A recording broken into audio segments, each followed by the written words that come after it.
ഇനി മന്ത്രി സജി ചെറിയാന്റെ വിഷയം, ഭരണഘടനാ വിരുദ്ധ പരാമർശം. അതിൽ ഹൈക്കോടതി നിർദ്ദേശം വന്ന് ഒരാഴ്ച പിന്നിടുമ്പോഴും ക്രൈംബ്രാഞ്ച് അന്വേഷണ സംഘത്തെ രൂപീകരിക്കാതെ ആഭ്യന്തര വകുപ്പ് മുന്നോട്ട് പോവുകയാണ്. സജി ചെറിയാന്റെ രാജി ആവശ്യപ്പെട്ട് പ്രതിഷേധവും ശക്തമാണ്. ഈ വിഷയം നോക്കാം. പ്രശാന്ത് ശങ്കരമംഗലത്ത് ചേരുന്നുണ്ട്. പ്രശാന്ത്, ഒരനക്കവും ഇല്ലല്ലോ, ചില പരാമർശങ്ങൾ ഹൈക്കോടതി ഉന്നയിക്കുന്നു, അതിനുശേഷവും പക്ഷേ ഒന്നും നടക്കുന്നില്ല, ഒരു അന്വേഷണം നടക്കുന്നില്ല. ഈ രാജി ആവശ്യവും മുറ പോലെ മറ്റൊരു വശത്ത് ഒരു ചടങ്ങ് പോലെ ഇങ്ങനെ പോകുന്നുമുണ്ട്.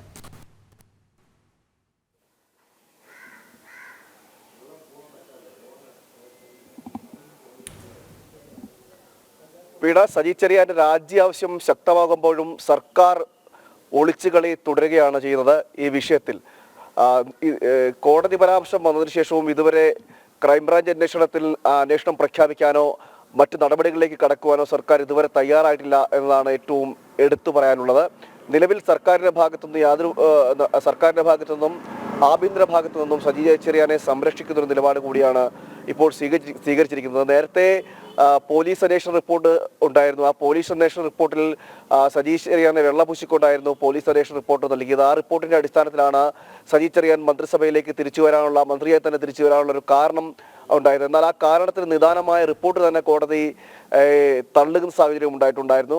എന്നാൽ അത്തരം സാഹചര്യം വന്നതിന് ശേഷം പോലും സജി ചെറിയാനെതിരെ ഒരു നടപടിയെടുക്കുവാൻ സർക്കാരോ അല്ലെങ്കിൽ CPMO തയ്യാറാകുന്നില്ല എന്നതാണ് ഏറ്റവും എടുത്തു പറയേണ്ടത്. സജി ചെറിയാന്റെ വാക്കുകളെ ഉദ്ധരിച്ചുകൊണ്ട് തന്നെ ഇപ്പോഴും മന്ത്രിസഭയിൽ തുടരുന്നൊരു സാഹചര്യമുണ്ട്. എന്നാൽ മന്ത്രിസഭയിൽ തുടരുന്നതിനടക്കം നമുക്കറിയാം, ഭരണഘടനാ വിരുദ്ധമായ ഒരു നടപടിയാണ് സർക്കാർ ഈ ഒരു ഭരണഘടനാ പദവി തന്നെ വഹിക്കുന്ന ഒരു മന്ത്രിയുടെ ഭാഗത്ത് ഉണ്ടായതെന്നിരിക്കെ ആ വ്യക്തിയെ പിന്നീടും സംരക്ഷിക്കുന്ന നിലപാടാണ് ഇപ്പോൾ സർക്കാരും സ്വീകരിച്ചിരിക്കുന്നത്. നിലവിൽ ഇതുവരെ അന്വേഷണ പ്രഖ്യാപനമായിട്ടോ അല്ലെ അന്വേഷണം പ്രഖ്യാപിക്കുവാനോ അതുമായി ബന്ധപ്പെട്ടുള്ള നടപടികൾ ഹൈക്കോടതിയുടെ ഭാഗത്തു നിന്നുള്ളൊരു പരാമർശത്തിന്റെ അടിസ്ഥാനത്തിൽ ഒരു നടപടി സ്വീകരിക്കുവാനോ സർക്കാർ തയ്യാറാകുന്നില്ല.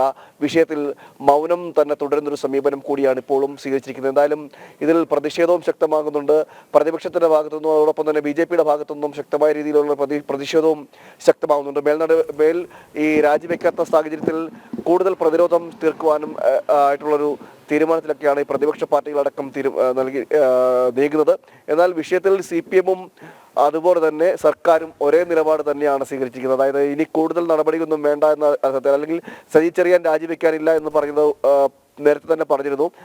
അതിൽ തന്നെയാണ് CPM ഒരുങ്ങുന്നത്. കാരണം ഒരു തവണ രാജിവെച്ച സ്ഥിതിക്ക് ഇനി ആ വിഷയത്തിൽ തന്നെ 2 തവണ രാജിവെക്കേണ്ടത് ആവശ്യമില്ല എന്നൊരു നിലപാട് തന്നെയാണ് CPM സ്വീകരിക്കുന്നത്. എന്നാൽ സർക്കാരാണെങ്കിൽ ഈ വിഷയത്തിൽ തുടർ നടപടികളൊന്നും സ്വീകരിക്കുന്നില്ല. കോടതി അലക്ഷ്യ നടപടിയിലേക്ക് തന്നെയാണ് ഇത് നീങ്ങുന്നതെന്നാണ് തന്നെയാണ് നമുക്ക് മനസ്സിലാക്കാൻ കഴിയുന്നത്. നേരത്തെ തന്നെ പരാതിക്കാരൻ വീണ്ടും കോടതിയെ സമീപിക്കും എന്നതടക്കമുള്ള വാർത്തകളും വരുന്നുണ്ട്. എന്തായാലും സർക്കാരിന്റെ സമീപനം ഈ ഒരാഴ്ച പിന്നിടുമ്പോഴും സജി ചെറിയാനെ സംരക്ഷിക്കുന്ന നിലപാടാണ്.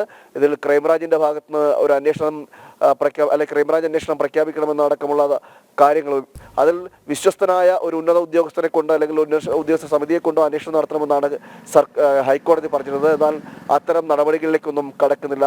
സർക്കാർ വിഷയത്തിൽ ഒരു ഒളിച്ചുകളിയും മൗനവും തുടരുകയാണ്. ഓക്കെ, ശരി പ്രശാന്ത്. ഏതായാലും സംരക്ഷണ കവചം ഒരുക്കുന്നുണ്ട് സർക്കാരും CPMഉം. അതേസമയം ഒരു ചടങ്ങ് പോലെ UDFന്റെ വക രാജി ആവശ്യം ഇങ്ങനെ ഒരു വഴിയിൽ കൂടെ പോകുന്നുമുണ്ട്. ഓക്കെ.